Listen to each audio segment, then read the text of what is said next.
Good morning friends, Vande Mataram. तो हम फिर आज साइंस में गुरुत्वाकर्षण चैप्टर कंप्लीट होने के बाद हम नेक्स्ट चैप्टर पर आते हैं। इस चैप्टर का नाम है गुरुत्वाकर्षण, ठीक है ना, जिसे हम ग्रेविटेशन के नाम से जानते हैं, गुरुत्वाकर्षण, ठीक है ना।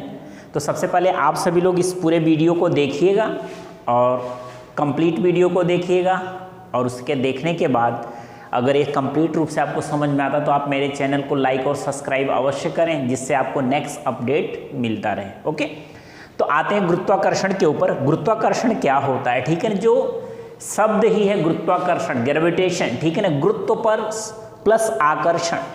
अगर हम देखें इसका संधि विच्छेद करें तो इसका संधि विच्छेद हो जाएगा गुरुत्व और प्लस आकर्षण, ठीक है। तो गुरुत्व प्लस आकर्षण शब्द से मिलकर हमारा बना हुआ है गुरुत्वाकर्षण, ठीक है। यानी गुरुत्व पृथ्वी का जो कोई भी मॉलिक्यूल्स है, ठीक है ना, क्योंकि यूनिवर्स में ऐसा कोई मॉलिक्यूल्स पॉसिबल नहीं है जिसका मास ना हो। डेफिनेटली इट हैज़ अ मास, उसके पास निश्चित रूप से कोई ना कोई द्रव्यमान होगा। अगर किसी पार्टिकल्स के पास जो द्रव्यमान है तो निश्चित रूप से उस पर आकर्षण, पृथ्वी का जो है, अगर उसके सरफेस के अंदर आएगा, उसके एरिया के अंदर आएगा तो डेफिनेटली वो अपने तरफ उसको आकर्षित करेगी। इसलिए इसे कहा जाता है गुरुत्व का आकर्षण, गुरुत्वाकर्षण, ठीक है।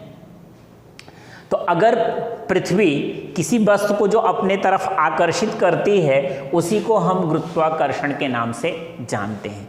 बहुत सारे एग्जाम्पल्स हमारे लाइफ में हैं। पहला है कि जैसे कि अगर हम किसी चीज़ को ऊपर के डायरेक्शन में फेंकते हैं, ऊपर के डायरेक्शन में फेंकते हैं तो वो कुछ दूर ऊपर जाके फिर निश्चित बिंदु पे एक कांस्टेंट हाइट पे पहुंच के फिर नीचे गिरना शुरू हो जाती है। इसका रीज़न क्या है कि बस ऊपर गई तो ऊपर ही क्यों नहीं चली गई, ठीक है ना, वो नीचे क्यों आई? इसका रीज़न यही है कि वो जो पार्टिकल था, पार्टिकल के अंदर मास है, मास होने के नाते अर्थ उसको अपने तरफ अट्रैक्ट कर रही है, और अट्रैक्ट करने के बाद धीरे धीरे वो नीचे के तरफ गिरना प्रारंभ हो जाता है। या किसी चीज़ को हम छत के ऊपर से नीचे फेंकते हैं, वो छोड़ते हैं तो नीचे की ही डायरेक्शन में क्यों आता है, ऊपर की डायरेक्शन में क्यों नहीं जाता है? इसका भी रीज़न है कि अर्थ हमारा अट्रैक्ट करता है। दूसरी चीज़, अगर हम जैसे कि पेड़ है, पेड़ पर से कोई फल अगर पक गया तो पकने के बाद अगर वो गिरता है तो नीचे के डायरेक्शन में क्यों ही आता है, ऊपर के डायरेक्शन में क्यों नहीं जाता है, ठीक है ना। तो ये सब बहुत सारे रीजंस हैं जो बताते हैं कि जो हमारा अर्थ है हर मास पार्टिकल्स को अपने तरफ आकर्षित करता है, जिससे वो नीचे के डायरेक्शन में आता है, ठीक है। तो ये पॉइंट्स आपका गुरुत्वाकर्षण का है। अब अभिकेंद्र बल, ठीक है ना, अभिकेंद्र बल क्या होता है? सेंट्रिपिलर फोर्स इसको बोलते हैं। तो अभिकेंद्र बल जो हमारे पास होता है, ये अब हम किसी चीज़ को मान लो रोटेट कर रहे हैं, ठीक है ना, मान लो यहाँ पे एक राउंड है, ठीक है ना, यहाँ सेंटर में हम खड़े हुए हैं और एक हमने क्या किया, एक मास पार्टिकल ले लिया, इसको धागे से बांध दिया, धागे से बांधने, ये रस्सी से बांध दिया, रस्सी से बांधने के बाद यहाँ खड़े होके इसको हम खूब तरह से घुमाते हैं, खूब तरह से घुमा रहे हैं। तो ये क्या करेगा, ये जो सेंटर है, सेंटर इस पार्टिकल्स को अपने तरफ आकर्षित करेगा, जो मास पार्टिकल्स है, ठीक है ना। इसकी गति वृत्ताकार भी हो सकती है या दीर्घ वृत्त के इलिप्स की तरह हो सकता है, इस तरह से भी ये मोशन में आ सकता है, ठीक है। तो इस तरह से क्या करेगा, एक सेंटर के तरफ अपने तरफ आकर्षित करेगा। जो सेंटर के तरफ आकर्षित करता है उसी को बोलते हैं अभिकेंद्र बल। ऐसा फोर्स जो किसी मास पार्टिकल्स को वृत्ताकार गति में या पर वलयाकार गति में, दीर्घ वृत्ताकार गति में होने के बाद अपने सेंटर के तरफ आकर्षित करता है, उस प्रकार के बल को हम अभिकेंद्र बल के नाम से जानते हैं, ठीक है ना। तो अभिकेंद्र बल, अब हम देखते हैं कि जैसे हमारा जो मून है, अगर हम मून को देखते हैं, ठीक है ना, तो मून क्या है, मून अर्थ के, ठीक है ना, ये मान लो हमारा अर्थ इसके सभी साइड में क्या करता है, रोटेट कर रहा है, चक्कर लगा रहा है, ठीक है ना। अगर हम सन को देखें, सन क्या है, सेंटर में, बाकी जितने ग्रह उपग्रह हैं, ये सन है, इसके वृत्ताकार कक्षा में या दीर्घ वृत्ताकार कक्षा में क्या करते हैं, चक्कर लगाते हैं। ये जो एक फोर्स काम करता है, इस फोर्स के नाते जो आकर्षण फोर्स है, अगर गुरुत्व अर्थ का है तो गुरुत्वाकर्षण बल आएगा, ठीक है ना। तो इस तरह से ये सबको अपने तरफ अट्रैक्ट करने का प्रोसेस करता है और इसी बल को हम गुरुत्वाकर्षण बल कहते हैं। और जब सेंटर की तरफ कोई फोर्स आकर्षित करता है तो इस प्रकार के फोर्स को अभिकेंद्र बल के नाम से जानते हैं। अब आते हैं सर आइजैक न्यूटन के बारे में, ठीक है ना। सर आइजैक न्यूटन ने गुरुत्वाकर्षण की खोज की थी, उन्होंने इसके लिए फार्मूला भी डेराइव किया। तो उन्होंने क्या देखा, वो एक यानी एप्पल के ट्री के नीचे बैठे हुए थे, उन्होंने क्या देखा कि एक एप्पल गिरा, पेड़ पर से एप्पल नीचे के डायरेक्शन में गिरा, ठीक है ना। तो अब डेफिनेटली बहुत सारे लोग क्या करते हैं, उसका पहला रीजन कि हम उसको खा लेते, ठीक है। बट उन्होंने थिंक क्या किया कि एप्पल नीचे के डायरेक्शन में ही क्यों गिरा, ऊपर के डायरेक्शन में क्यों नहीं चला गया। इसका मतलब कोई ना कोई एक ऐसा रीज़न है जिसके वजह से एप्पल पेड़ से टूट के गिरने के बाद नीचे के डायरेक्शन में ही आया। तो यहाँ से उन्होंने क्या, गुरुत्वाकर्षण बल की खोज करनी शुरू कर दी। फिर उन्होंने देखा कि नहीं, अर्थ के नीचे कुछ न कुछ अर्थ है जो इसको नीचे ला रहा है, या तो इसका मास है, द्रव्यमान है जो इसको नीचे की तरफ अट्रैक्ट कर रहा है, या अर्थ के अंदर कुछ है जो इसको अट्रैक्ट कर रहा है। इसीलिए इस नियम को न्यूटन के गुरुत्वाकर्षण बल का नियम के नाम से जानते हैं, ठीक है। अब न्यूटन का गुरुत्वाकर्षण बल का नियम लेना है। अगर हम क्या लेते हैं, यहाँ से अगर एक पार्टिकल लेते हैं, यहाँ से एक अर्थ ही ले लेते हैं, ठीक है ना। अर्थ, ये हमारा अर्थ है, यानी आपकी पृथ्वी है, हमने इसको पृथ्वी ले लिया, ठीक है ना। दूसरा एक मास पार्टिकल ले लिया, एक मास पार्टिकल ले लिया, ठीक है ना। यहाँ से ले लिया कि जो हमारा पृथ्वी का द्रव्यमान है, जो इसका द्रव्यमान हमने ले लिया, या मास, हमने इसके द्रव्यमान को हमने एम मान लिया। क्या मान लिया, एम, ठीक है, मास ऑफ द अर्थ, ठीक है। इसके बाद ये जो पार्टिकल्स हैं, इसके पार्टिकल के हमने मास को, इसके द्रव्यमान को हमने एम मान लिया, ठीक है ना। यहाँ से देखा, या हम कोई दूसरा दो पार्टिकल्स भी ले सकते हैं, एक को m1 मान सकते हैं, दूसरे के m2, इनके जो बीच का डिस्टेंस है उसे r मान लिया, रेडियस ऑफ द अर्थ मान लिया, ये बीच के डिस्टेंस को हमने क्या मान लिया, r, ठीक है। तो जो इसके ऊपर लगने वाला फोर्स है, ठीक है ना। अब अगर हमारे पास यहाँ द्रव्यमान m है तो इसके ऊपर जो लगने वाला फोर्स है F is directly proportional to, ये क्या होगा, डायरेक्टली प्रोपोर्शनल किसके होगा, इनके द्रव्यमान के, m, ठीक है ना। F is directly proportional to m, ठीक है ना। डायरेक्टली प्रोपोर्शनल टू यानी समानुपाती होगा, ठीक है ना। अब F is inversely proportional to 1/re square, ठीक है। मतलब गुरुत्वाकर्षण के सार्वत्रिक नियम के अनुसार जो दो पार्टिकल्स हैं, ये पार्टिकल्स पे लगने वाला जो फोर्स है इनके द्रव्यमान के समानुपाती और उनके बीच की दूरी के वर्ग के व्युत्क्रमानुपाती होता है। इसे हम d से भी रिप्रेजेंट कर सकते हैं, जो डिस्टेंस है इसे क्या लिख सकते हैं, d भी लिख सकते हैं, ठीक है। तो इनके बीच की दूरी के वर्ग के क्या होता है, व्युत्क्रमानुपाती होता है। अब इन सबको अगर एक साथ में लेते हैं तो यहाँ F is equal to, is directly proportional to m और अपॉन में आ जाएगा re स्क्वायर, ठीक है। अब यहाँ से अगर हम डायरेक्टली प्रोपोर्शनल के ए प्रोपोर्शनलिटी के साइन को हटाते हैं तो एक कांस्टेंट आता है, तो F इज इक्वल टू हो जाएगा GME m और अपॉन में आ जाएगा re स्क्वायर। तो ये फार्मूला हो जाएगा फोर्स का, जो गुरुत्वाकर्षण बल है। तो गुरुत्वाकर्षण बल F का मान हो जाएगा GME m upon re square, ठीक है।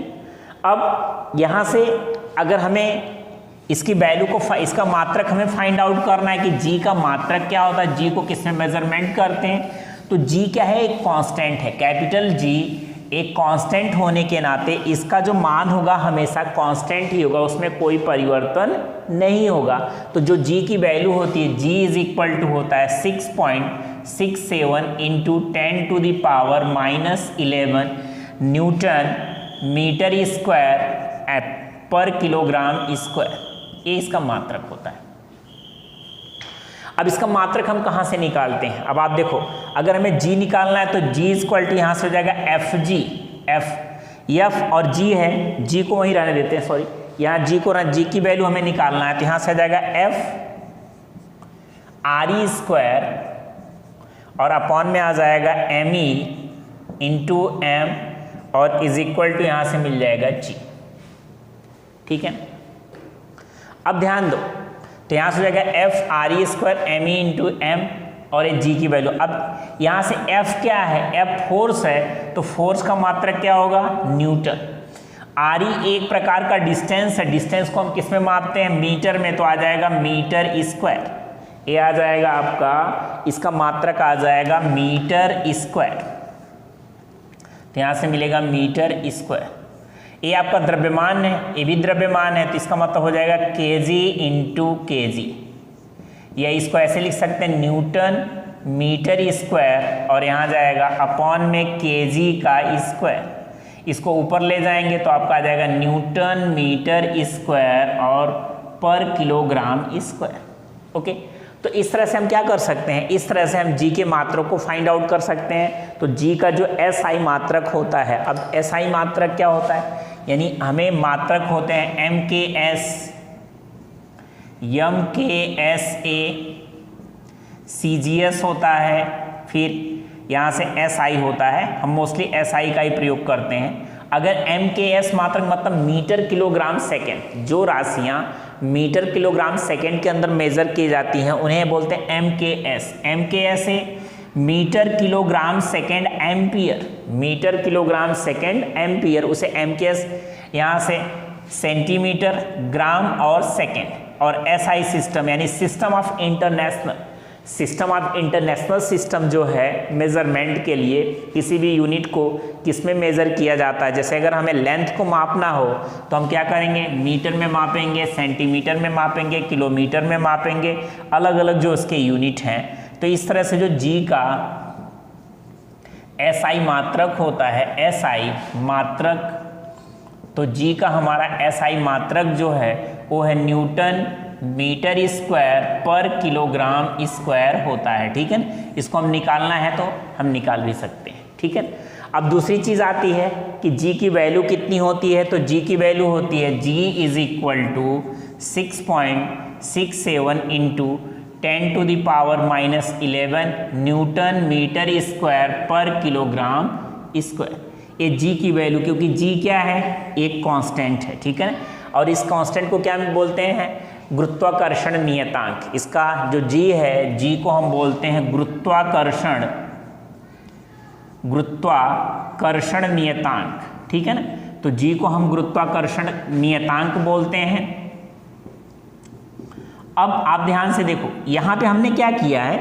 यहाँ पे हमने जो पार्टिकल्स लिया था, एक पृथ्वी को ले लिया था और एक मास पार्टिकल ले लिया था। ठीक है, अगर इसी को चेंज करें, हम दो द्रव्यमान पार्टिकल्स भी ले सकते हैं। हम मान लेते हैं इसका द्रव्यमान क्या है? m1 है, और एक पार्टिकल ले लेते हैं, इसका द्रव्यमान हम क्या ले लेते हैं? m2 ले लेते हैं। ठीक है, इनके बीच के डिस्टेंस को हम d ले लेते हैं। ठीक है ना, तो जो इसके ऊपर लगने वाला फोर्स होगा F is directly proportional to m1 and m2, इसके डायरेक्टली प्रोपोर्शनल होगा। दूसरा, जो F is inversely proportional to the distance between them 1/d square, या इसको लेंगे तो यहाँ भी आ जाएगा F is directly proportional m1 m2 और अपॉन में d स्क्वायर, या F इज इक्वल टू हो जाएगा इसके प्रोपोर्शनल g m1 m2 और अपॉन में d स्क्वायर के इक्वल आ जाएगा। ठीक है, तो इस तरह से हम क्या कर सकते हैं? यहाँ पे हम मास जो है, ठीक है, मास अगर हमने अर्थ का लिया था, किसी पार्टिकल्स का लिया था, उसके आधार पे हम दूसरे मास को ले सकते हैं। हम मास ऑफ अर्थ भी ले सकते हैं, मास ऑफ मून भी ले सकते हैं। अलग अलग पार्टिकल्स के मास को लेके हम इसका सोल्यूशन कर सकते हैं। तो इस तरह से क्या है कि इन सारे पॉइंट्स को देखकर हम g की वैल्यू फाइंड आउट करते हैं। जो g की वैल्यू होती है वो 6.67 इंटू 10⁻⁻11 न्यूटन मीटर स्क्वायर पर किलोग्राम के बराबर होती है। ठीक है, दूसरा जो g का मात्रक होता है, g का जो SI मात्रक होता है, SI मतलब सिस्टम ऑफ इंटरनेशनल में जो g का मात्रक होता है वो होता है न्यूटन मीटर स्क्वायर पर किलोग्राम के बराबर होता है। ठीक है ना, तो ए इसका मात्रक हो गया, जी को हम गुरुत्वाकर्षण का नियतांक कहते हैं। गुरुत्वाकर्षण का जो सार्वत्रिक नियतांक है वो जी के नाम से जाना जाता है, ठीक है। तो एक बार हमें डेफिनेशन को फिर से रिपीट कर, गुरुत्वाकर्षण का सार्वत्रिक नियतांक मतलब गुरुत्वाकर्षण के सार्वत्रिक नियतांक को समझाने के लिए न्यूटन ने दो मास पार्टिकल्स लिया। दो मास पार्टिकल्स के बीच में उन्होंने कुछ डिस्टेंस रखा, जिस डिस्टेंस को हमने डी से रिप्रेजेंट किया।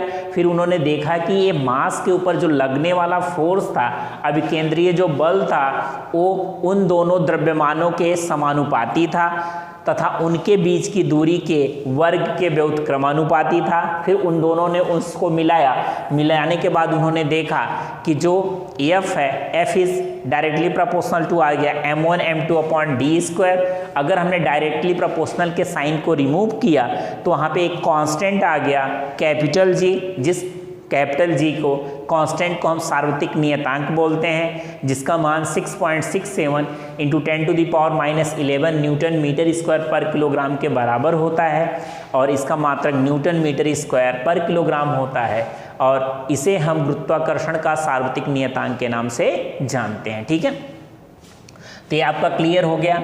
दूसरा अभिकेंद्र बल क्या है कि अगर हम किसी मास पार्टिकल को एक पॉइंट पे खड़े होकर उसको रोटेट कर रहे हैं तो क्या करता है, उस पार्टिकल में जो डायमीटर है, जो उसका रेडियस है, जो धागा हमने बताया, तो वो क्या करेगा, उसको अपने तरफ आकर्षित करेगा। वो जिस फोर्स से इसको अपने तरफ आकर्षित करता है उस प्रकार के फोर्स को हम गुरुत्वाकर्षण अभिकेंद्र बल के नाम से जानते हैं कि अभिकेंद्र बल कहलाता है, ठीक है। अब दूसरी चीज हुई कि अगर किसी डायरेक्शन में मान लो कोई वृत्ताकार गति कर रहा है, इस सिचुएशन में हमें उसके डायरेक्शन को फाइंड आउट करना है, ठीक है, कि ये किस डायरेक्शन। तो हम क्या करते हैं, इसके ऊपर टेंजेंट खींचते हैं। क्या खींचते हैं, टेंजेंट। जो टेंजेंट का डायरेक्शन होगा, अब कोई पार्टिकल से जैसे ही टेंजेंट का जो डायरेक्शन होगा वही क्या होगा, उसी से उसके डायरेक्शन को हम फाइंड आउट कर सकते हैं। टेंजेंट मतलब स्पर्श रेखा। क्या खींचते हैं, स्पर्श रेखा खींचेंगे तो हमें उस पार्टिकल्स की उस समय जो वृत्ताकार गति हो रही है या दीर्घ वृत्ताकार गति हो रही है उसकी दिशा को हम प्राप्त कर सकते हैं, ठीक है। तो ये पॉइंट थे। आप सभी लोग इन पॉइंट्स को अगर खूब अच्छे तरह से देखेंगे वीडियो को तो डेफिनेटली आपको सारे पॉइंट्स समझ में आएंगे। तो अब नेक्स्ट अपडेट के लिए नेक्स्ट लेक्चर में, okay, thank you, good bye.